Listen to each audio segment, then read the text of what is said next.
মধ্যে যে ঐক্য ছিল সেই ঐক্য এখন এখন পুরোটাই অনৈক্যে পরিণত হয়েছে। এই সার্বিক সকল পরিস্থিতি নিয়ে বাংলাদেশের যে রাজনৈতিক ভবিষ্যৎ, ইন্টারিমের ১ বছর, এই বিষয়গুলো নিয়ে আলোচনা করতে আমার সঙ্গে যোগ দিচ্ছেন আপনাদের অত্যন্ত প্রিয় মানুষ, প্রিয় মুখ, দৈনিক আমার দেশ পত্রিকার প্রকাশক সম্পাদক, লেখক, সাবেক জ্বালানি উপদেষ্টা, সাবেক বিনিয়োগ বোর্ডের চেয়ারম্যান ডক্টর মাহমুদুর রহমান। মাহমুদ ভাই, আপনাকে স্বাগত জানাচ্ছি। ধন্যবাদ কনক। আসসালামু আলাইকুম। ওয়ালাইকুম আসসালাম। মাহমুদ ভাই, যে প্রসঙ্গে আমি বলছিলাম যে ইন্টারিমের ১ বছর, মানুষ কিন্তু ধরেন মানে খুশির চেয়ে অখুশি মানুষের সংখ্যাই বেশি।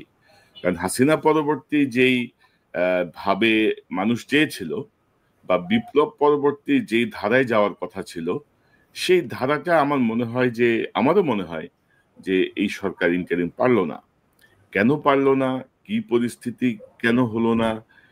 সব জায়গায় এখনো আওয়ামী লীগের লোকজন বসা, আমাদের সব প্রশাসন বলেন, বাহিনী বলেন, সব জায়গায় সবাই বহাল তবিয়তে স্বপ্ন দেখে হাসিনা আবার চট করে ঢুকে যাবে।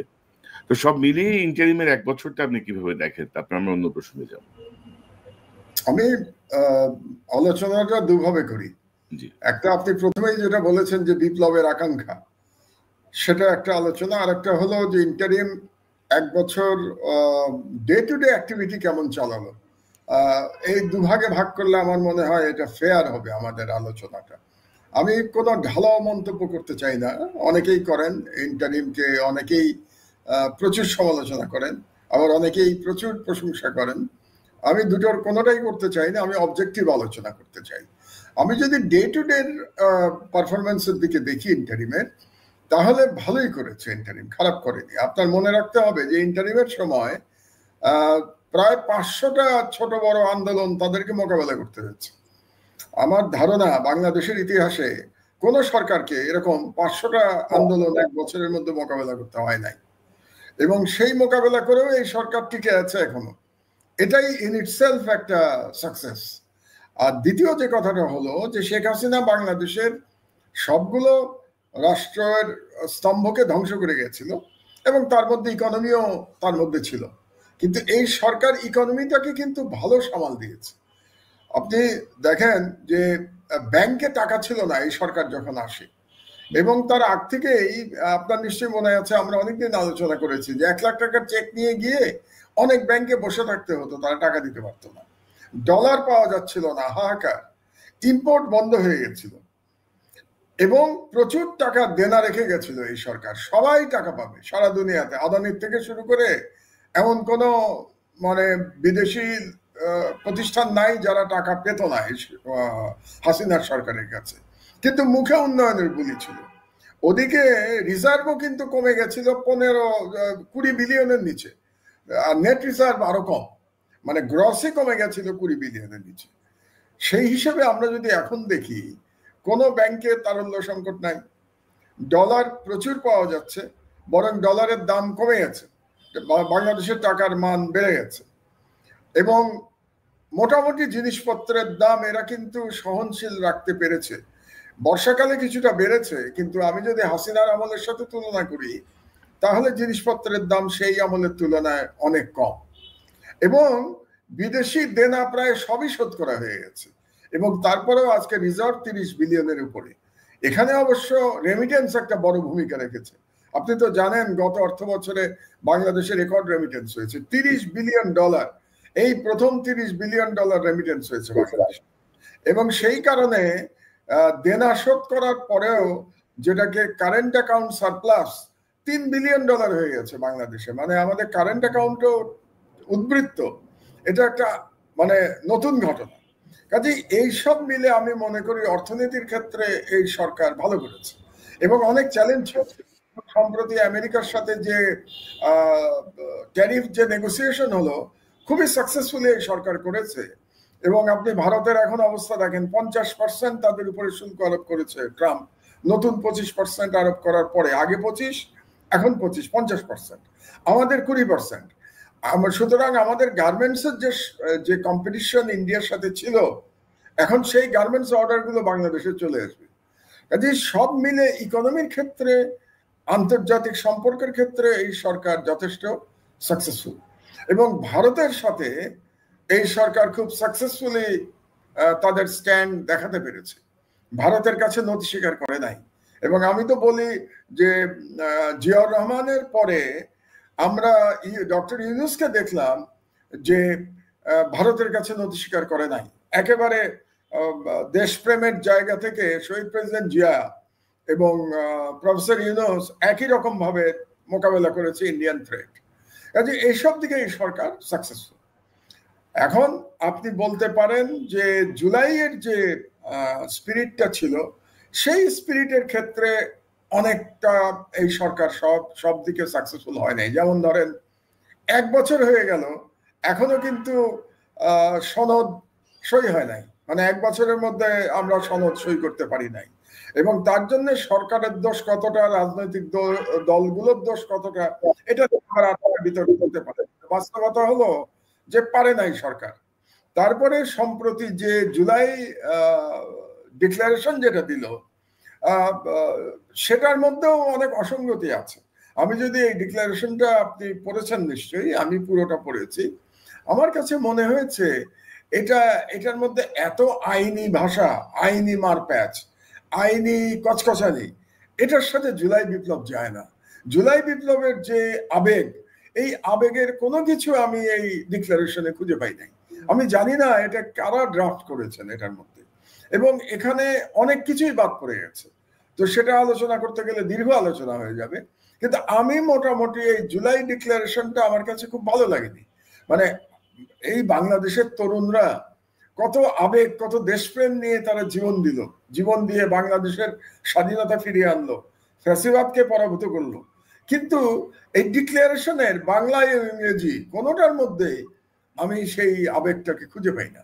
কাজেই সেই ক্ষেত্রে এই সরকারের ব্যর্থতা আছে। এবং আর একটা হলো যে কোনো কারণেই হোক ঐক্য ধরে রাখতে পারে নাই। এখন সরকার যেহেতু ক্ষমতায়, কাজে ঐক্য যদি ধরে রাখতে না পারে, তাহলে তার দায়িত্ব তো সরকারের উপরেও যায়। সেটা অবশ্য আমরা বোধহয় আরেকটু পরে আরেকটু দীর্ঘ আলোচনা করতে পারি। তো সব মিলে, আর আপনি যে আরেকটা প্রশ্ন করেছেন যে ফ্যাসিবাদের দোসরদের সরানো যায় নাই, এটা সঠিক। এবং আমরা সচিবালয়ে দেখতে পেয়েছি এটা, যে শুধু আপনি পুলিশের মধ্যে কিংবা সেনাবাহিনীর মধ্যে কিংবা অন্যান্য সংস্থা শুধু না, আমলাতন্ত্রের মধ্যেও কিন্তু প্রচুর ফ্যাসিবাদের দোসররা এখনো রয়েছে, বিচার বিভাগের মধ্যে রয়েছে। কাজেই আমরা যে আশা করেছিলাম যে 1 বছরের মধ্যে একটা শুদ্ধি অভিযান হবে রাষ্ট্রের সর্বক্ষেত্রে, এই শুদ্ধি অভিযান এই সরকার করতে পারে নাই। তার জন্য একটা চ্যালেঞ্জ তো থেকেই যায়। কারণ এখন আমরা ইলেকশনের কথা বলছি, সেই ইলেকশনের সময় যদি আওয়ামী লীগের যে এলিমেন্ট, ফ্যাসিবাদের যে দোসররা যদি থেকে যায় এবং তারা যদি স্যাবোটাজ করতে চায়, তাহলে একটা স্যাবোটাজের আশঙ্কা তো থাকেই। এবং তার সঙ্গে দিল্লিতে আমরা জানি যে শেখ হাসিনা তার ষড়যন্ত্র চালিয়ে যাচ্ছে। এবং আমার কাছে একটা খবর আছে যে দিল্লি থেকে তাকে যথেষ্ট সহায়তা দেওয়া হচ্ছে এই ষড়যন্ত্র চালানোর জন্য। আমি ডিটেলসে যাচ্ছি না, আপনাকে বলছি না, যে আরো কিছু খবর আমি নেওয়ার চেষ্টা করছি। কিন্তু আমি যতটা শুনতে পেয়েছি যে দিল্লি হাসিনাকে দিয়ে আর একটা অস্থিরতা বাংলাদেশে তৈরি করতে চায়। কারণ যদি তারা কোনো ক্রমে এই নির্বাচনটাকে ঠেকিয়ে দিতে পারে বা নির্বাচনের সময় একটা অস্থিরতা তৈরি করতে পারে, তাতে কিন্তু লাভবান দিল্লি হবে। কাজে এই বিষয়গুলি আমাদের স্মরণে রাখা দরকার। এবং আমরা কোনো কোনো জায়গা থেকে আশঙ্কা প্রকাশ করা হচ্ছে যে, আপনার তো মনে আছে 1996 সালে একটা আমলা কু করা হয়েছিল এবং তার মাধ্যমে তৎকালীন বিএনপি সরকারকে ক্ষমতা থেকে সরানো হয়েছিল। তো এখন যদি আওয়ামী লীগের আমলারা একই ধরনের একটা পরিস্থিতি তৈরি করতে চায়, তাহলে তারা তো সেটা করতে সক্ষম। এবং সেই ব্যাপারে আমরা আজকেই, আপনারা কালকে দেখতে পাবেন আগামীকালের পত্রিকায়, আমরা সে ব্যাপারে একটা আশঙ্কা প্রকাশ করে একটা লিড স্টোরিও করেছি। আমাদের এই লিড স্টোরিগুলি আমরা প্রধানত করছি সরকারকে সতর্ক করবার জন্য, জাতিকে সতর্ক করবার জন্য, যাতে যে ভারতীয় ষড়যন্ত্র এবং ফ্যাসিস্টদের ষড়যন্ত্র সফল না হতে পারে। তো আমরা সেই কাজটাই করার চেষ্টা করছি। তো মাহমুদ ভাই, ধরেন আপনার সাথে আমি একমত যে ধরেন ইকোনমিক ক্ষেত্র বা ইন্ডিয়াকে মোকাবেলায় ডক্টর ইউনূস সরকারের যে পদক্ষেপগুলো সেটি অনন্য। কিন্তু ধরেন একটা বিপ্লব পরবর্তী সরকারের যে ধারাটা থাকার কথা আর কি, যে স্ট্রেংথ থাকার কথা সেটি তারা আসলে দেখাতে ব্যর্থ হয়েছে। এবং আরেকটা গুরুত্বপূর্ণ প্রশ্ন মানুষের মনে, যে ধরেন নর্মালি কি হয় যে আপনি যে 20-21 জন 22 জন যে উপদেষ্টা, তাদের কাজের কোনো রিভিউ কিন্তু হচ্ছে না। মানে দেখেন 1 বছর হয়ে গেছে, এর মধ্যে আমরা কিন্তু প্রচুর অভিযোগ পেয়েছি কয়েকটা উপদেষ্টার দপ্তর নিয়ে। পিএস 100-150 কোটি টাকা কামাই ফেলছে, কার্যক্রম স্থবির, কাজ হচ্ছে না, উপদেষ্টা নিজেই অসুস্থ, উপদেষ্টা নিজেই চিকিৎসা নেন। তো এই যে রিভিউটা হওয়া, এটা কেন হচ্ছে না? মানে এক ধরনের মনে হচ্ছে যেন কারো মনে কষ্ট যায় কিনা, মানে এরকম একটা ব্যাপার আর কি, যে কারে কষ্ট দিব, কারে সরাবো, কি হবে।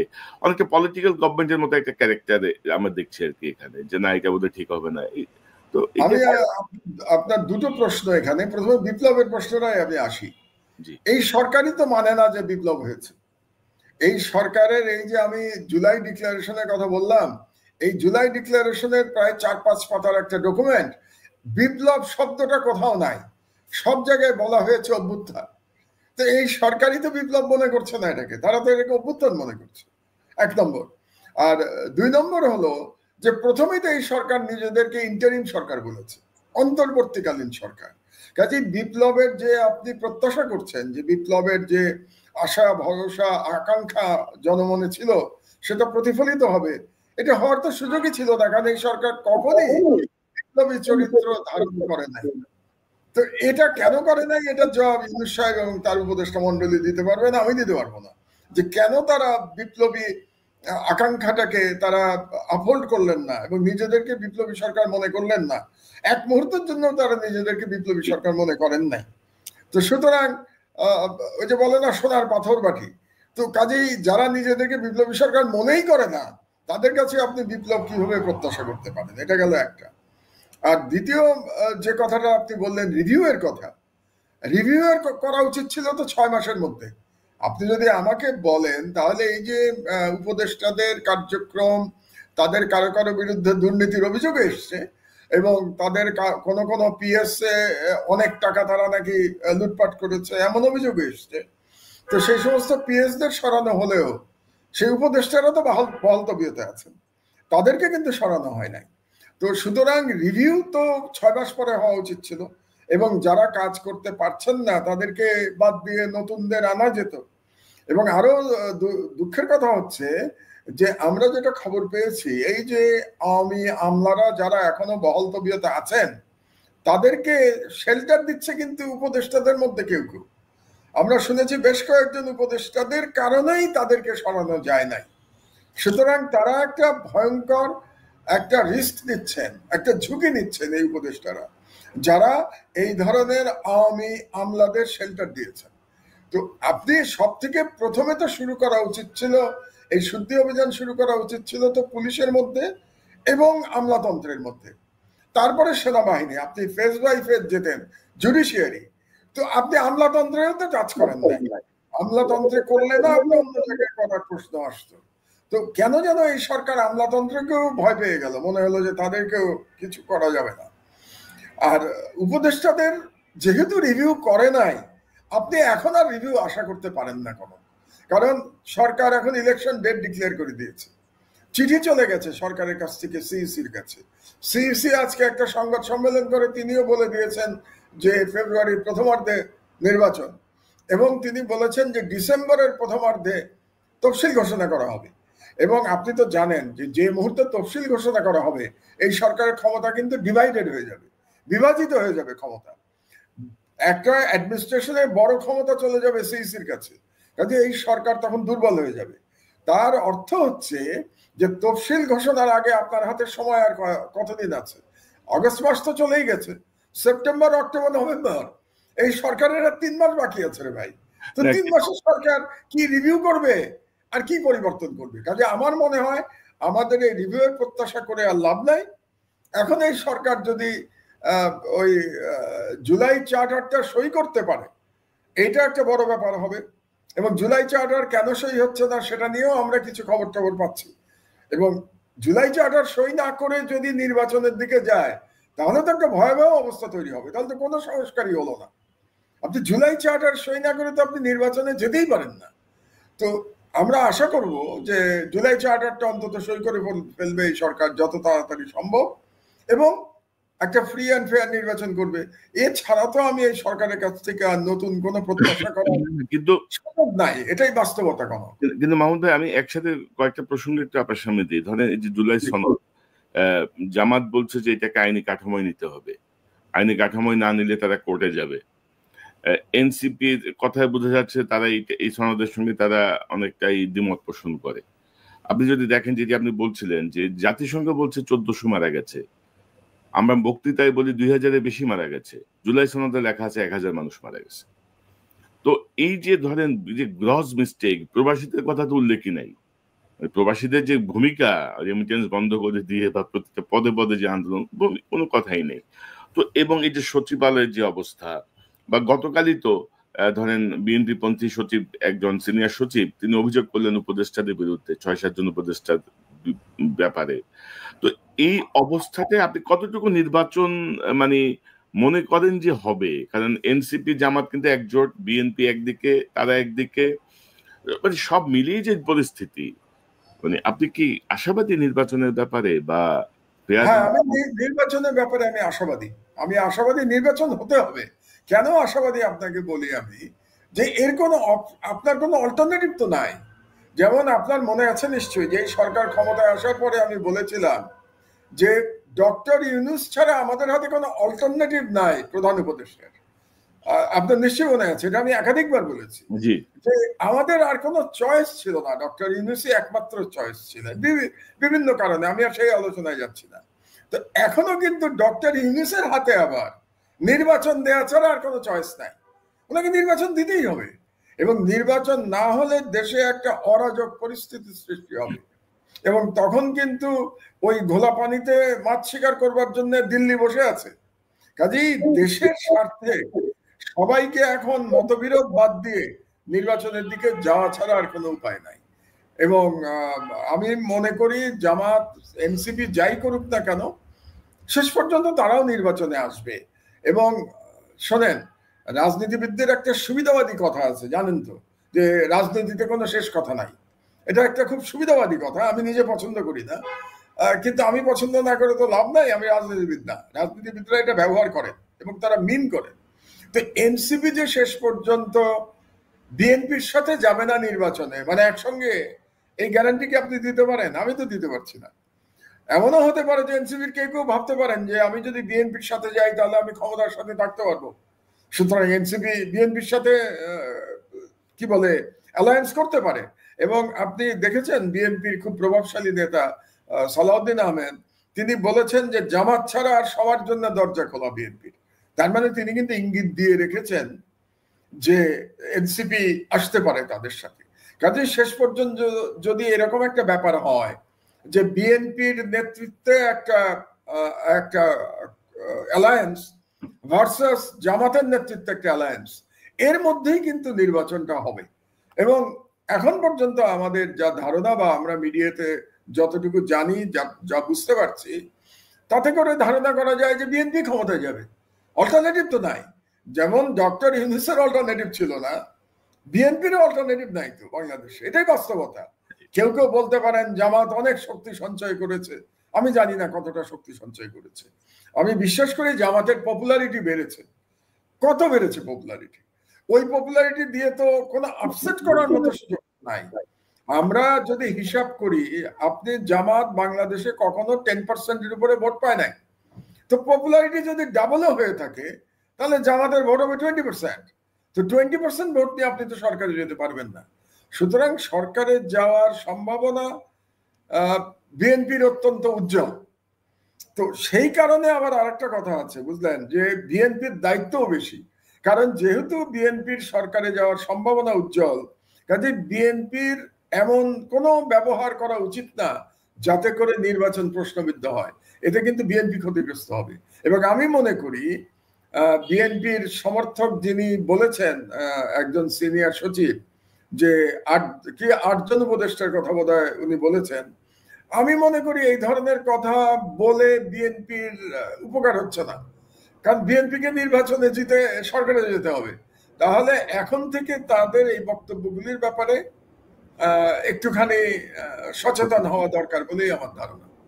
তো আমাদের একটা প্রশ্ন মানুষের মনে, মানে এটা নিয়ে অনেক কথাও হচ্ছে যে বিএনপি জামাত ধরেন গত 16-17 বছর ধরে এটা একটা গালি ছিল আওয়ামী লীগের কাছে, যেখানে যাহাই ঘটুক বিএনপি জামাত, বিএনপি জামাত, বিএনপি জামাত। তো 5ই আগস্টের পরে হঠাৎ করে এই যে বিভাজনটা, মানে ধরেন যে কেউ কাউকে সহ্যই করতে পারতেছে না, মানে জোটবদ্ধ বা ঐক্যবদ্ধ রাজনীতি দূরে থাকুক।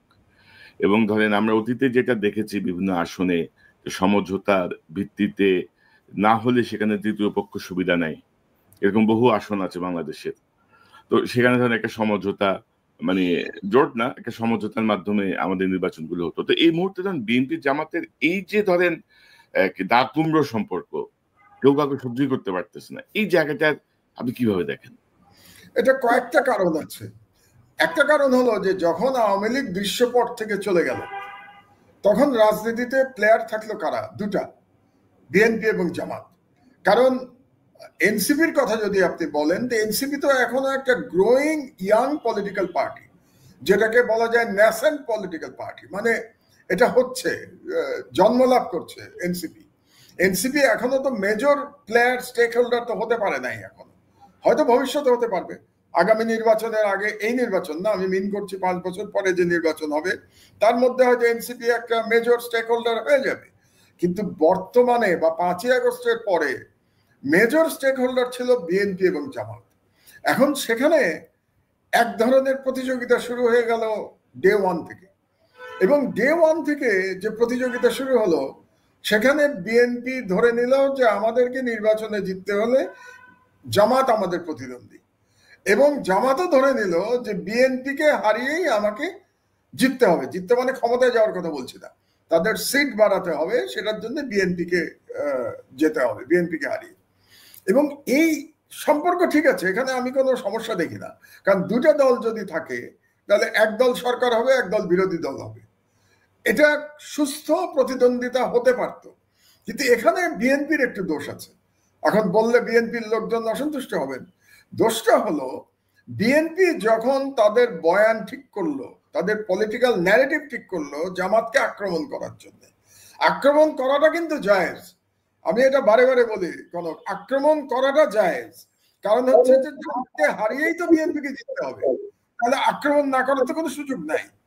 তো বিএনপির ভুলটা কোথায়? জামাতকে আক্রমণ করতে গিয়ে তারা আওয়ামী ন্যারেটিভে কথা বলতে শুরু করলো। জামাতকে আক্রমণ করতে গিয়ে তারা আমি বাঙালি, তুমি কে, আমি কে, বাঙালি বাঙালি স্লোগান দেওয়া শুরু করলো। জামাতকে আক্রমণ করতে গিয়ে তারা 1971-এ নিয়ে আসলো, মানে আওয়ামী লীগ যা যা বলতো এক্স্যাক্টলি সেম ল্যাঙ্গুয়েজ পলিটিক্যাল ন্যারেটিভে বিএনপি জামাতকে আক্রমণ করলো। ইটস রং, কারণ ওই ন্যারেটিভ পরাজিত হয়েছে, ওই ন্যারেটিভ বিপ্লবের মাধ্যমে পরাজিত হয়েছে। না হলে তো আওয়ামী লীগই ক্ষমতায় থাকতো এখনো, আওয়ামী লীগ থেকে থাকতো। তা আওয়ামী লীগ হেরে গেছে মানে তো তার ন্যারেটিভও পরাজিত হয়েছে। কিন্তু বিএনপি পরাজিতের ন্যারেটিভ গ্রহণ করলো। এটা কেন করলো এটা বিএনপি ভালো করে জানে। এটা হলো একটা রিজন। সেকেন্ড রিজন হলো, আপনি নিশ্চয়ই খেয়াল করেছেন যে বিএনপি চেষ্টা করলো নিজের আইডেন্টিটি, যেটা জিয়াউর রহমান এবং খালেদা জিয়ার যে আইডেন্টিটি ছিল, ন্যাশনালিস্ট অ্যান্ড প্রো ইসলামিক। বিএনপিকে এভাবেই ধরা হতো যে it's a nationalist and pro Islamic party. সেখান থেকে বিএনপি মনে করলো যে না, আমরা প্রো ইসলামিকে থাকবো না, আমরা ন্যাশনালিস্ট থাকবো। কিন্তু ন্যাশনালিস্টের ডেফিনেশনটা আমরা বদলে দিব, যেটা বাংলাদেশি ন্যাশনালিজম ছিল বিএনপির। বিএনপি তো সারা জীবন বাংলাদেশি ন্যাশনালিজমের কথা বলেছে।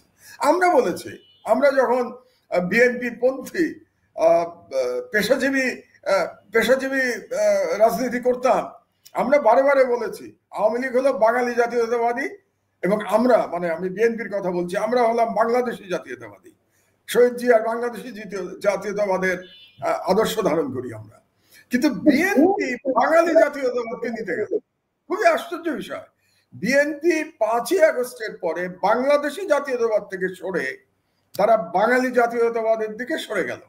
এবং এই কারণে আপনি দেখবেন যে আগে যে বাম বা সফট বাম, দুই রকম, এক রকম হচ্ছে কট্টর বাম আর এক রকম হচ্ছে সফট বাম, এরা সবাই কিন্তু ভারতপন্থী।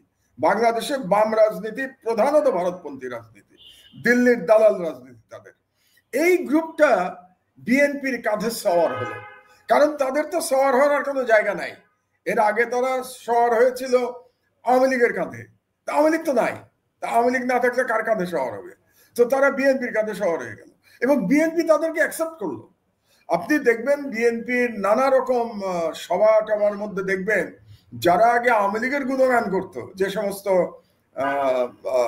টক শো স্টার কিংবা অন্যান্য লেখক টেখক যারা আগে আওয়ামী লীগ হাসিনার গুণগান করতো, তারা এখন বিএনপির গুণগান করছে।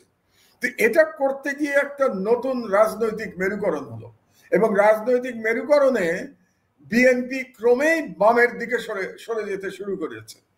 মানে তারা সবসময় বলে আমরা একটা মধ্যপন্থী দল, কিন্তু এতদিন বিএনপির পরিচয় ছিল মধ্যপন্থী রাইটিস্ট পার্টি, এখন হচ্ছে মধ্যপন্থী লেফটিস্ট পার্টি।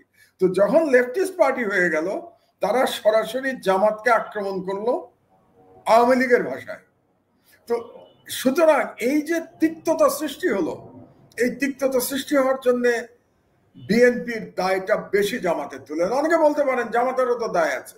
জামাত যখন চাঁদাবাজির কথা বলে তখন তো তারা বিএনপিকে মিন করে যে আমরা চাঁদাবাজি মুক্ত রাজনীতি করব, তার মানে বিএনপিকে মিন করে। তো আমার কথাটা হলো যে বিএনপি এটাকে গায়ে নেবে কেন? চাঁদাবাজি বললেই কি এটা বিএনপি বোঝায় নাকি? চাঁদাবাজি তো সবাই করতে পারে। এনসিপিরও তো আমরা অনেকে দেখলাম চাঁদাবাজির, তাদের উপরেও তো চাঁদাবাজির অভিযোগ এসছে। অভিযোগ কেন? প্রমাণিত হয়েছে, কোন বাড়িতে চাঁদাবাজি করতে গিয়ে ধরাও পড়েছে। তো এই কারণে যেটা সুস্থ প্রতিদ্বন্দ্বিতা হওয়া উচিত ছিল আগামী ইলেকশনের জন্য, সুস্থ প্রতিদ্বন্দ্বিতার বদলে এটা তিক্ততার দিকে চলে গেল। এখন আমার মনে হচ্ছে, সেদিন আমি তারেক রহমান সাহেব একটা কথা বললেন কদিন আগে, এটা শুনে আমি একটু কি বলবো, মানে একটু অ্যাসিওর্ড বোধ করছি। কারণ তিনি কি বলেছেন যে আমরা প্রতিদ্বন্দ্বিতা করব, আমরা বক্তব্য দেব, কিন্তু এমন যেন রাজনীতি না হয় যাতে মুখ দেখা দেখি বন্ধ হয়ে যায়। এটা কিন্তু বলেছেন উনি, 1-2 দিন আগে উনি বলেছেন। তা আমি মনে করি যে অন্তত লন্ডনে বসে উনি এটা বুঝতে পেরেছেন যে মুখ দেখা দেখি যদি বন্ধ হয়ে যায় তাহলে দেশের জন্য এটা ভালো হবে না, গণতন্ত্রের জন্য ভালো হবে না। কিন্তু দুর্ভাগ্যের বিষয় হলো বিএনপির বেশ কিছু নেতা যারা বাংলাদেশে আছেন তারা এটা এখনো বুঝতে পারছেন না। তাদের ল্যাঙ্গুয়েজ কিন্তু ওই দিকেই যাচ্ছে, মুখ দেখা দেখি বন্ধ হওয়ার মতো ল্যাঙ্গুয়েজ হয়ে গেছে। তো কাজেই ওই যে আমি একটা লেখায় লিখেছিলাম যে জবানে লাগাম দিন, তো এদের জবানে একটু লাগাম দেয়া দরকার। তো সেটা যদি তারেক রহমান বুঝে থাকেন, আমার মনে হয় তিনি নিশ্চয়ই মেসেজ দেবেন তার নেতাদের, ঢাকা বা বাংলাদেশের নেতাদের, তাহলে তাদের হয়তো কিছুটা সম্বিত ফিরবে। তো এই কারণেই আমার সাজেশনটা হবে, একজন নাগরিক হিসেবে আমার সাজেশন হবে যে বিএনপি জামাত একে অপরের বিরুদ্ধে প্রতিদ্বন্দ্বিতা করুক, তারা ইলেকশনে জেতার চেষ্টা করুক, এবং একদল বিরোধী দল হোক, একদল সরকারি দল হোক, কিন্তু তাদের মধ্যে যেন একটা ওয়ার্কিং রিলেশনশিপ থাকে। ওয়ার্কিং রিলেশনশিপ না থাকলে কিন্তু আমাদের গণতন্ত্র হুমকির মুখে পড়বে।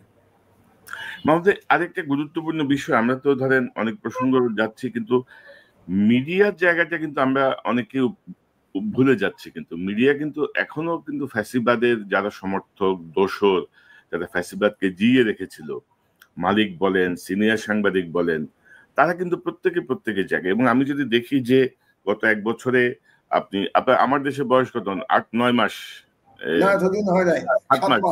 7 মাস। তো এই 7 মাসে ধরেন আমার দেশের যে রোল, যে ভূমিকা, মানে আর কোন পত্রিকা কিন্তু সেই ভূমিকায় যেতে পারে নাই। অথচ ধরেন আপনারা অনেক সীমাবদ্ধতার মধ্য দিয়ে শুরু করছেন। তো মিডিয়ার ভেতরে ফ্যাসিবাদের যে দোসররা আছে, তারা কিন্তু বিভিন্ন রকম ভাবে ন্যারেটিভস ঘোরায়, বিভিন্ন রকম গেম খেলে। আপনিও নিশ্চয়ই যা লক্ষ্য করছেন, আমরাও লক্ষ্য করি।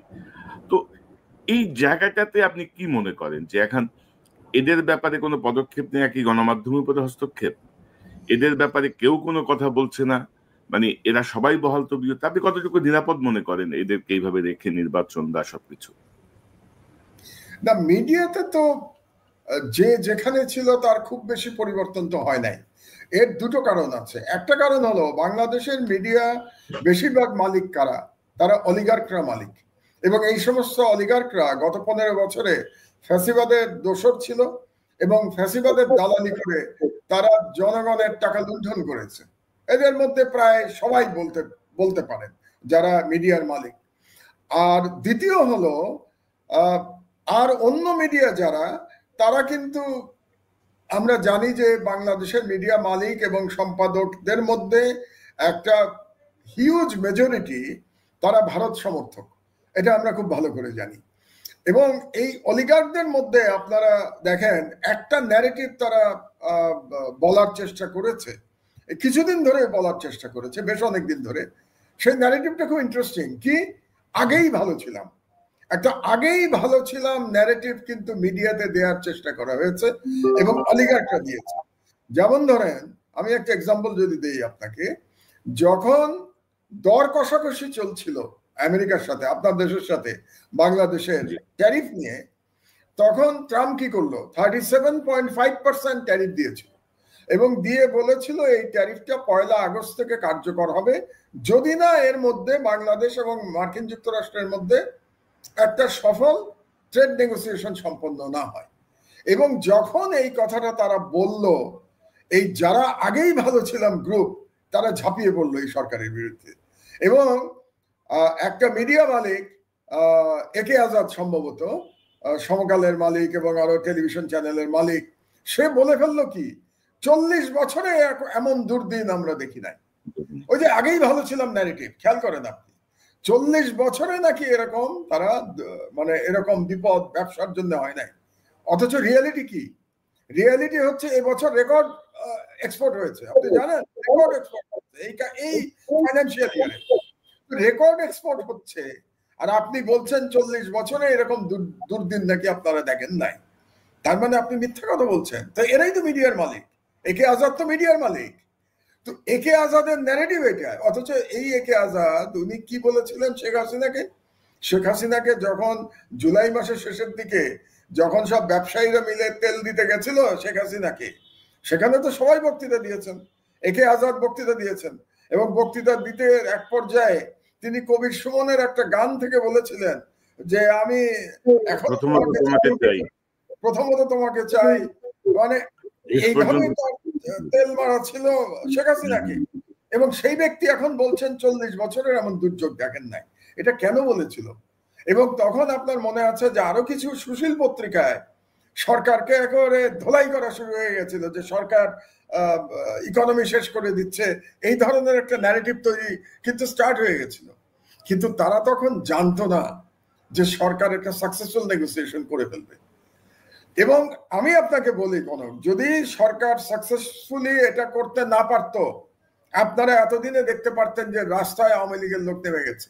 এবং যে সমস্ত অলিগার্করা বলেছে যে 40 বছরে এমন দুর্দিন দেখে নাই, কিংবা আগেই ভালো ছিলাম গ্রুপ, তারা সকলে মিলে সরকার পতনের জন্য রাস্তায় নেমে যেত। এবং তারা চাইতো যে কোনো মূল্যে ইউনূসকে সরানো। এদের টার্গেট কিন্তু ডক্টর ইউনূসকে সরানো, এটা বুঝতে হবে আপনাকে। ডক্টর ইউনূসের জায়গায় অন্য যে কোনো প্রধান উপদেষ্টা আসলে এদের কোনো আপত্তি নাই। কারণটা কি? কারণ হচ্ছে ডক্টর ইউনূসের যে ইন্টারন্যাশনাল ইমেজ, সেই ইমেজের সাথে ইন্ডিয়া পারছে না। ইন্ডিয়া পরাজিত হচ্ছে ইউনূসের ইন্টারন্যাশনাল ইমেজের কাছে। মোদি পরাজিত হচ্ছে, মোদির এখন আর ওই ইমেজ নাই। তো ইউনূস জিতে যাচ্ছে।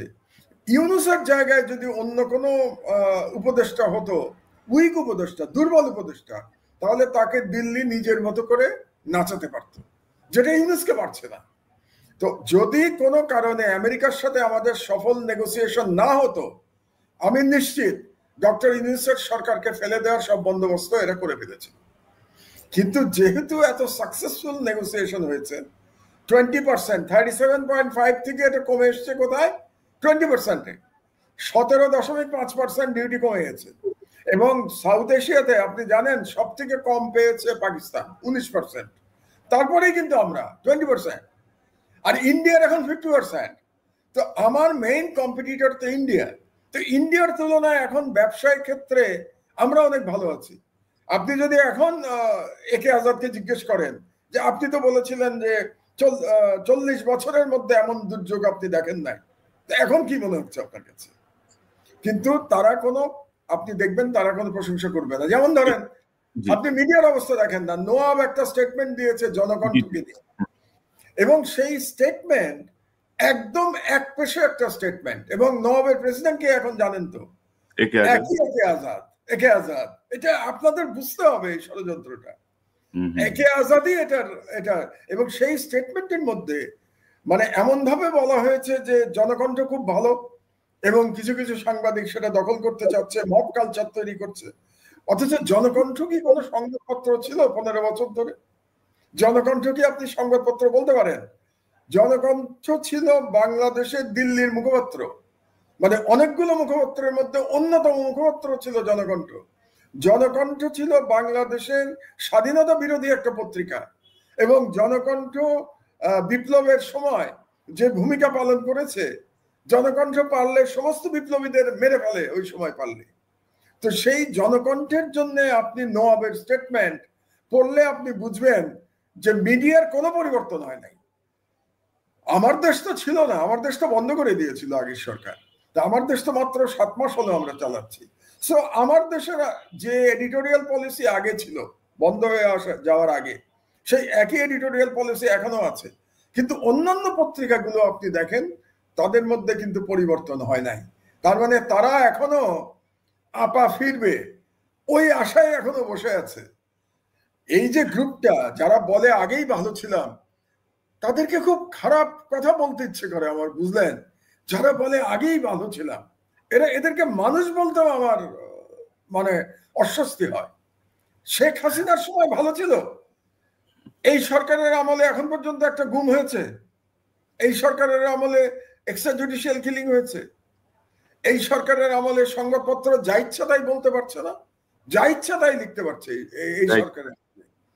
তো আপনি তারপরেও আপনি বলছেন আমরা আগেই ভালো ছিলাম। তো আগেই যারা ভালো ছিলাম বলে, তারা আমি মনে করি বাংলাদেশের স্বাধীনতার শত্রু, এবং একটা খারাপ শব্দই বলি, নর্মালি আমি বলি না, তারা ইতর প্রকৃতির লোক। আমি ইতর প্রকৃতির লোক ছাড়া আর কিছু এদেরকে বলতে পারছি না। কিন্তু মিডিয়ার মধ্যে একটা বড় গ্রুপ আছে, কিন্তু এই আগেই ভালো ছিলাম, আপা ফিরবে, এই গ্রুপটা কিন্তু আছে মিডিয়াতে এখনো বল তো বিরুদ্ধে। এখন সরকার কেন তাদের বিরুদ্ধে কোনো অ্যাকশন নিতে পারলো না, এটা সরকারের তথ্য মন্ত্রণালয়কে জিজ্ঞেস করতে হবে যে আপনারা কেন নিতে পারলেন না অ্যাকশন এদের বিরুদ্ধে। রাইট। পাশাপাশি ধরেন আমি কয়েকদিন আগে দেখলাম যে সরকারের অলমোস্ট মানে সরকারের সাথে কাজ করা সরকারের অংশ দেবপ্রিয় কিন্তু ইউনূস সরকারের বিরুদ্ধে কথা বলছেন, মানে নানা রকমের বিষয়গুলো নিয়ে। এগুলো তো মানুষকে কনফিউজ করে আসলে। না, দেবপ্রিয়র আমার মনে হয় এটা না পাওয়ার বেদনা। মানে সরকার প্রথমে তাকে এক ধরনের প্যারালাল ফাইন্যান্স মিনিস্টার করেছিল, আপনার মনে আছে না? তাকে একটা শ্বেতপত্র তৈরি করবার দায়িত্ব দিয়ে দিল, এবং তারপরে হয়তো তার আশা ছিল যে এই সরকারে সে আবার উপদেষ্টা হয়ে যাবে, ফাইন্যান্স অ্যাডভাইজার বা প্ল্যানিং অ্যাডভাইজার, কোনো একটা উপদেষ্টা তিনি হয়ে যাবেন, তিনি আশা করেছিলেন। তো তার আশাভঙ্গের বেদনা আছে। তো অসুবিধা নাই, আমার মনে হয় তিনি আশা করতে পারেন যে আগামী যদি বিএনপি ক্ষমতায় আসে, হয়তো তিনি বিএনপির মন্ত্রী হয়ে যেতে পারেন। আমি তো অবাক হব না যদি দেবপ্রিয় বিএনপির অর্থমন্ত্রী হয়ে যান। মানে বিএনপির মধ্যে আমি যে নতুন ধরনের লোকদের আগমন দেখতে পাচ্ছি, সেখানে দেবপ্রিয় আসলেও তো অবাক হয়ে যাবেন, অবাক হওয়ার কিছু নাই। হতে পারে তো দেবপ্রিয় হয়ে যেতে পারে অর্থমন্ত্রী, মাহফুজা নাম তথ্যমন্ত্রী হয়ে যেতে পারে বিএনপির, সমস্যা কোথায়? আমরা তো ওয়েলকাম করব, সমস্যা কি আমাদের বলেন? না, তবে মানে এরকম অনেকেই আছে, আরো কয়েকজনের নাম আমি বলতে পারি, যারা সরকারের বিভিন্ন কমিশনের সঙ্গে কাজ করছেন, আবার সরকারের বিপক্ষেও মানে নানা এমন ভাবে কথা বলছেন যে এটা মানুষকে এক ধরনের কি বলবো কনফিউজ করে দিচ্ছে আর কি। এই জায়গাটা বোধহয় ঠিক হচ্ছে না, বা মিডিয়ার জায়গাটা যদি কন্ট্রোল করতে না পারেন আপনি, নির্বাচন যতই এগিয়ে আসবে তাদের থাবা অনেক বাড়বে। কারণ মিডিয়ার মানুষ হিসেবে আপনিও বুঝেন, আমিও ছোটখাটো যাই বুঝি, মিডিয়া দিয়ে অনেক কিছুই মানে জনমতের উপর প্রভাব ফেলা সম্ভব। তো মাহমুদ ভাই, এই যে 1 বছর তো হয়ে গেল, হাসিনা চট করে ঢুকে যাবে, আপা ফিরে আসবে, এয়ারপোর্টে এই হবে, ওই এয়ারপোর্টে ওই হবে, আপা এভাবে আসতেছে, হ্যান হচ্ছে ত্যান হচ্ছে, আসলে কি আপনি আর কোনো আশা দেখেন, আর কোনো আশঙ্কা দেখেন, আর কোনো সম্ভাবনা দেখেন আপা ফিরে আসার, আওয়ামী লীগের আপা? আমি আপনাকে একটু বলি যে আপা ফিরে আসবে এটা নিয়ে আমরা অনেক যোগ করি, এটা যোগ করার মতো ব্যাপার হলেও একেবারে যে অ্যাটেম্পট হয় নাই ব্যাপারটা তো সেরকম না। আপনি এই যে এতক্ষণ যে আমরা ট্যারিফ নেগোসিয়েশন নিয়ে আলোচনা করলাম, ব্যাপারটা কিন্তু সিরিয়াস ছিল, আমি আপনাকে বলতে পারি ব্যাপারটা সিরিয়াস ছিল। এই সরকার যদি ফেল করতো, আজকে ইন্ডিয়ার যে অবস্থা 50% ট্যারিফ, আমাদের যদি 50% ট্যারিফ না হয়ে ধরেন 37.5 যেটা ছিল ওটাই রেখে দিত, এবং এই সরকার যদি নেগোশিয়েট করে এটা কমাতে না পারতো, তাহলে কিন্তু আপা ফিরে আসবার মতো একটা পরিস্থিতি তৈরি করে ফেলতো। এখানে আপার এজেন্ট যারা আছে তারা মিলে করে ফেলতো। এবং চেষ্টা যে হয়েছে তার প্রমাণ তো আপনার সেনাবাহিনীর কর্মরত একজন মেজর ধরা পড়েছে। কাজে ব্যাপারটাকে একেবারে হালকা করে দেখার তো আমার কোনো সুযোগ নাই। এবং বিভিন্ন জায়গায় ট্রেনিং হয়েছে, এবং তাদেরকে ট্রেনিং দেওয়া হয়েছে কেন? স্যাবোটেজ করবার জন্য, বাংলাদেশে একটা স্যাবোটেজ করে একটা পরিস্থিতি তৈরি করবার জন্য ট্রেনিং দেওয়া হয়েছে বিভিন্ন জায়গায়। এবং সেই মেজরের ফুল ফ্যামিলি এখন দেখা যাচ্ছে এটাতে জড়িত ছিল। তো এরকম একজন সার্ভিং মেজর, তিনি তার কর্মস্থলে অনুপস্থিত থাকলেন প্রায় 200 দিন, অথচ তার ব্যাপারে কোনো তদন্ত হলো না, কেউ জানলো না যে এরকম একটা সার্ভিং মেজর তার কর্মস্থল থেকে বাইরে আছেন। এবং তিনি অসুস্থও না, কারণ অসুস্থ হলে তো তার সিএমএইচে থাকার কথা, তিনি সিএমএইচও ছিলেন না, তাহলে তিনি কোথায় ছিলেন? তো তার উপরে নজরদারিটা কোথায় ছিল? জানলো না কেন? ব্যাপারটা কিন্তু এতটা সরল বোধ হয় না। কাজেই কিছুটা সুযোগ নিশ্চয়ই নেয়ার চেষ্টা করা হয়েছে। আমাদের সৌভাগ্য, সেনাবাহিনীরও অধিকাংশ মানুষ দেশপ্রেমিক, অধিকাংশ, তারা কোনোভাবে চায় নাই যে আবার ভারতীয় হেজিমনি বাংলাদেশে ফিরে আসুক। তারা ইউনাইটেড থেকেছে, জনগণ ইউনাইটেড থেকেছে। এই জন্যই আপা ফিরে আসবে গ্রুপটা সাকসেসফুল হয় নাই। কিন্তু আমাদের আশঙ্কা কি শেষ হয়ে গেছে? আমার কাছে কিন্তু শেষ হয় নাই। শেষ হয় নাই কেন জানেন? এখন একটা চেষ্টা করা হবে যে নির্বাচনের সময় বা নির্বাচনের আগে একটা বিশৃঙ্খলা তৈরির চেষ্টা করা হবে। এখন এই সরকার যদি একটা সাকসেসফুল নির্বাচন করে যেই আসুক না কেন ক্ষমতায়, তার হাতে ক্ষমতা হস্তান্তর করে চলে যায়, তাহলে কিন্তু ইন্ডিয়ার হাতে খুব বেশি কার্ড থাকবে না। থাকবে একটা, এটা নিয়ে আমি একটু আলোচনা করব, কোন কার্ডটা থাকবে এটা আমি বলবো একটু পরে। কিন্তু আপাতত যে আপা ফিরে আসার আর কোনো সুযোগ থাকবে না। ইন্ডিয়ান কার্ড তখন অন্য কার্ড তারা ব্যবহার করবে। কিন্তু এখন যদি এই নির্বাচনটাকে তারা বানচাল করতে পারে, নির্বাচনের সময় একটা বিরাট বিশৃঙ্খলা তৈরি করে দিল, এমন অবস্থা করলো, গোপালগঞ্জের মতো অবস্থা করলো। আপনি চিন্তা করেন এনসিপির সময় গোপালগঞ্জে যে অরাজক পরিস্থিতি তৈরি করা হয়েছিল, সেটা যদি নির্বাচনের সময় তারা তৈরি করতে পারে, তাহলে নির্বাচন করা সম্ভব হবে না। আর নির্বাচন করা সম্ভব না হলেই একটা তারা চিন্তা করবে তাদের মতো করে একটা সরকার তৈরি করতে, যেখানে ইউনুস থাকবেন না। ইউনুসের জায়গায় মিস্টার XYZ কোনো একজন আসবেন, যাকে দিল্লি তার ইচ্ছা মতো ব্যবহার করতে পারবে। সুতরাং আমার টেনশনটা হচ্ছে এখন নির্বাচনটা পিসফুলি হবে কিনা। নির্বাচন হবে, এতে আমি নিশ্চিত। ইউনুস সাহেব অবশ্যই তিনি কথা দিয়েছেন নির্বাচন দেবেন। এবং আপনি দেখেন লন্ডন বৈঠকের পরে তারেক রহমানের সাথে তখনই তো ঠিক হয়ে গেছে যে ফেব্রুয়ারিতে নির্বাচন হবে। এবং এরপরে বিএনপির অনেক নেতাই নির্বাচন নিয়ে হতাশাজনক কথা বলেছেন। অনেক নেতা নির্বাচনের দিন দিচ্ছেন না, নির্বাচন হচ্ছে না। এটা কেন তারা করেছেন আমার জানা নেই, এটা হয়তো তাদের কাছে অন্য কোনো ইনফরমেশন ছিল, হতে পারে।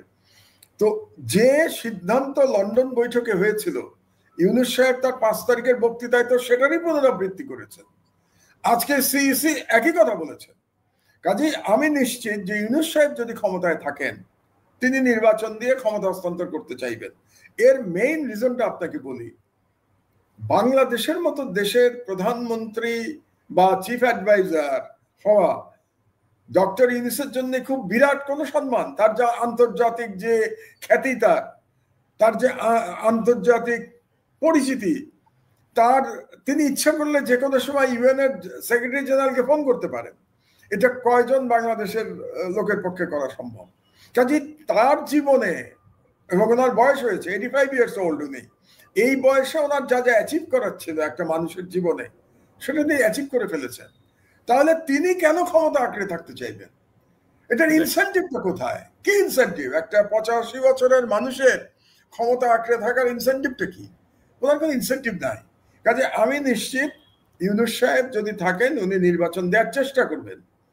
কিন্তু আওয়ামী লীগ তো চেষ্টা করবে নির্বাচন বানচাল করতে, এটা ব্যাপারে আপনি শিওর থাকেন। তো নির্বাচন বানচাল হলে পরে কিন্তু আমি দুশ্চিন্তার মধ্যে আছি। তো এটা নিয়ে আমার একটা দুশ্চিন্তা। আর দ্বিতীয় দুশ্চিন্তা আর একটা আছে, যে সরকার ক্ষমতায় আসবে তারা যদি ইউনূস সাহেবের মতো ভারতের সাথে এরকম একটা শক্ত অবস্থান দেখাতে না পারে, তারা যদি ভারতের কাছে নমনীয় হয়, সেটার একটা আশঙ্কা কিন্তু আমাদের আছে। কারণ আমরা জানি না পলিটিক্যাল গভর্নমেন্ট এসে কি সিদ্ধান্ত নেবে। ভারত বাংলাদেশ দ্বিপাক্ষিক সম্পর্কের ক্ষেত্রে একটা সিদ্ধান্ত তো নিতে হবে। ইউনূস সাহেব গত 1 বছরে দেখিয়েছেন তিনি খুব কি বলবো যে দেশের স্বার্থে এবং খুবই সাহসিকতার সাথে তিনি দ্বিপাক্ষিক, কি ইউনূসের পথে যাবে, নাকি তারা মনে করবে ঠিক আছে ইউনূস সাহেবের সাথে দিল্লির সম্পর্ক খারাপ ছিল, আমরা একটু ছাড়টার দিয়ে ইন্ডিয়ার সাথে ভালো সম্পর্ক করি। এটার একটা চ্যালেঞ্জ আমাদের জাতির জন্য আসবে, সেটা নির্বাচনের পরে। কাজে আমাদের হাতে দুটো চ্যালেঞ্জ। একটা চ্যালেঞ্জ হচ্ছে নির্বাচনটাকে ফ্রি, ফেয়ার এবং পিসফুল নির্বাচন করা। আর দ্বিতীয় চ্যালেঞ্জ হচ্ছে যে সরকারি ক্ষমতায় আসুক না কেন, তারা যদি বাংলাদেশের স্বাধীনতার প্রশ্নে কোনো ছাড় দিয়ে ভারতের সাথে বন্ধুত্ব করতে চায়, সেটাকে ঠেকিয়ে দেয়া। এই দুটো হচ্ছে আমাদের চ্যালেঞ্জ। আপনি ইন্ডিয়ান কোন একটা কার্ডের কথা বলছিলেন, বিকল্প কার্ড যাদের হাতে আছে। ইন্ডিয়ান কার্ড যেটা হবে, ইন্ডিয়া মনে করবে যে আমাদের প্রথম কার্ড হচ্ছে যদি ইউনূসকে এখনো আমরা ফেলে দিতে পারি, নির্বাচনের আগে কোনোভাবে এমন একটা পরিস্থিতি তৈরি করতে পারি যাতে ইউনূস রিজাইন করতে বাধ্য হন, তিনি আর ক্ষমতায় না থাকেন, তাহলে আমাদের পছন্দ মতো কোনো ব্যক্তিকে দিয়ে আমরা আর একটা সরকার বানিয়ে ফেলবো। এটা হচ্ছে ইন্ডিয়ার অপশন 1। আর অপশন 2 হচ্ছে যদি এটা তারা সম্ভব না হয়, তাহলে তারা হয়তো চেষ্টা করবে যে গণতান্ত্রিক সরকার বা নির্বাচিত সরকার যারা ক্ষমতায় আসবে, সেই সরকারের মধ্যে তারা তাদের দালাল অনুপ্রবেশ করাবে ওই সরকারের মধ্যে, এবং তাদের দালালকে দিয়ে তারা আবার বাংলাদেশে নতুন ভাবে ঢোকার চেষ্টা করবে। আপনি তো জানেন যে আওয়ামী লীগের আমলে এমন কোন সরকারি সংস্থা নাই যেখানে রয়ের অনুপ্রবেশ ঘটে নাই। আমরা অনেকগুলো লিড নিউজ করেছি, আপনারা দেখেছেন যে কতগুলো লিড নিউজ আমরা করেছি যে রয়ের কিরকম অনুপ্রবেশ হয়েছিল। সুতরাং তারা চেষ্টা করবে যে ঠিক আছে ইউনূস সরকার তো আর 7 মাস, এই সময়টা পার হয়ে গেলে যারাই ক্ষমতায় আসুক, সেই দলের মধ্যে আমাদের এজেন্টরা আছে, তাদেরকে দিয়ে আমরা আবার বাংলাদেশে আগের মতো করে আমরা অনুপ্রবেশ করব। বাংলাদেশকে ওই যে সেই বিখ্যাত ডায়লগ ওদের এক জেনারেলের, যে বাংলাদেশকে আমরা আর আমাদের রাডারের বাইরে যেতে দেব না, দিল্লির রাডারের বাইরে যেতে দেব না। তো রাডারের বাইরে তো এখন আমরা চলে গেছি, তারা আবার রাডারের ভিতরে নেওয়ার চেষ্টা করবে, সেটা নির্বাচনের পরে। তবে মাহমুদ ভাই, এই মুহূর্তে আমাদের জামাত, এনসিপি, বিএনপি প্রত্যেকেরই আসলে একটা দায়িত্বশীল ভূমিকায় থাকা উচিত। মানে এই যে জামাত, এনসিপি এখন যদি ধরে নির্বাচনের যদি যেতে রাজি না হয়, যে এটার আইনি ঘোষণা লাগবে, এটার এই লাগবে, ওইটার ওই লাগবে, ইউনূস সাহেব তো নির্বাচনে যাবেন না। ইউনূস সাহেব তো বলেই রাখছেন যে সবার সম্মতিতে নির্বাচন হবে। তো সেই ক্ষেত্রে খুব আমার অনুষ্ঠানের শেষ দিকে মানে বাংলাদেশের রাজনৈতিক ভবিষ্যৎটার কি, বা আমাদের এখন মানে কি করণীয়, যে আমরা এখনো যে টার্মোইলটা দেখছি, এখনো যে মানে ধাক্কা ধাক্কি কামড়া কামড়ি দেখছি, মানে ঐক্যের জায়গাটা যে বিনষ্ট, এই ঐক্যটা কিভাবে আসবে, কি করা যেতে পারে? আমি ব্যক্তিগতভাবে মনে করতে চাই যে জামাত এবং এনসিপি এমন কোনো সিদ্ধান্ত নেবে না যাতে করে নির্বাচন বাধাগ্রস্ত হয়। তারা হয়তো যে কথাগুলি বলবে এগুলি পলিটিক্যাল স্টেটমেন্ট, কিন্তু শেষ পর্যন্ত তারা উভয় নির্বাচনে যাবে বলে আমার ধারণা। আমার মনে হয় না খুব বেশি এখন মত পার্থক্য আছে। জামাতের সাথে মত পার্থক্য থেকে আমার মনে হয় এনসিপির সাথে মত পার্থক্যটা একটু বেশি। কারণ জামাতের সাথে মেইন মত পার্থক্য কোথায়? PR system. জামাত পিআর চাচ্ছে উচ্চকক্ষে, এটা নিয়েই বিএনপির সাথে তাদের যত মত পার্থক্য। তো আমার মনে হয় এই মত পার্থক্য মিটিয়ে আনা সম্ভব পিআর প্রশ্নে। আমি ব্যক্তিগতভাবে আমি মনে করি না যে বাংলাদেশে এই মুহূর্তে আবার পিআর এর এক্সপেরিমেন্টে যাওয়া উচিত, এটা আমার ব্যক্তিগত মতামত। কারণ পিআর আমরা করি নাই এখন পর্যন্ত, এবং পিআর করলেও কিন্তু সব দল লাভবান হবে না। এই যে ছোট দল যারা পিআর চায়, আপনি জানেন যে পিআর এর একটা মিনিমাম থ্রেশহোল্ড থাকে, যে এত % ভোট না হলে আপনি কোনো সিট পাবেন না। জার্মানিতে 5%, অর্থাৎ 5% ভোট যদি আপনি ন্যাশনাল ইলেকশনে না পান, তাহলে কিন্তু পিআর সিস্টেমেও আপনি কোনো সিট পাবেন না।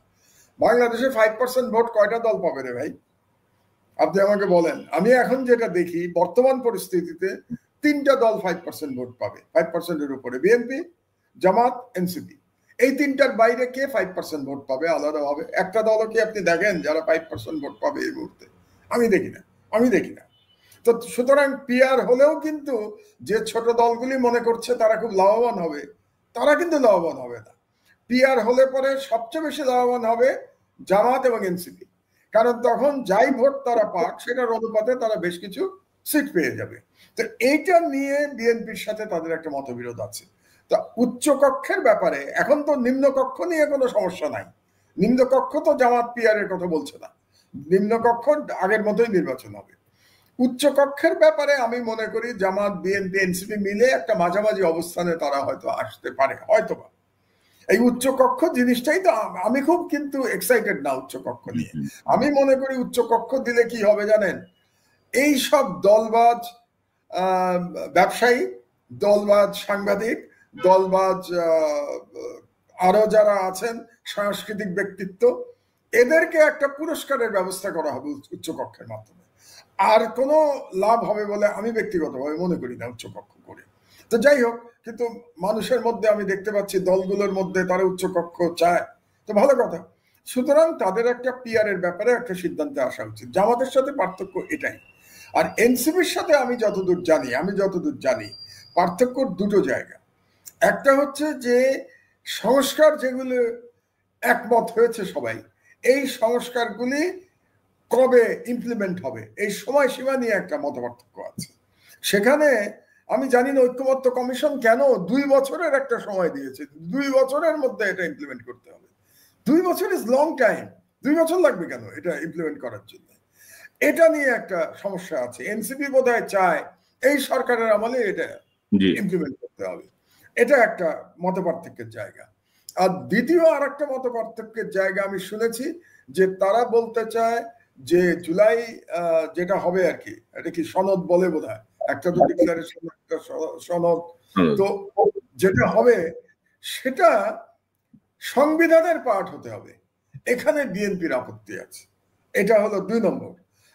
বিএনপি বোধহয় চায় যে যেগুলো সংস্কার তারা অ্যাকসেপ্ট করবে সেটা সংবিধানের পার্ট হবে, যেগুলো অ্যাকসেপ্ট করবে না ওটা সংবিধানের পার্ট হবে না, এ ধরনের একটা বোধহয় আলোচনা আছে।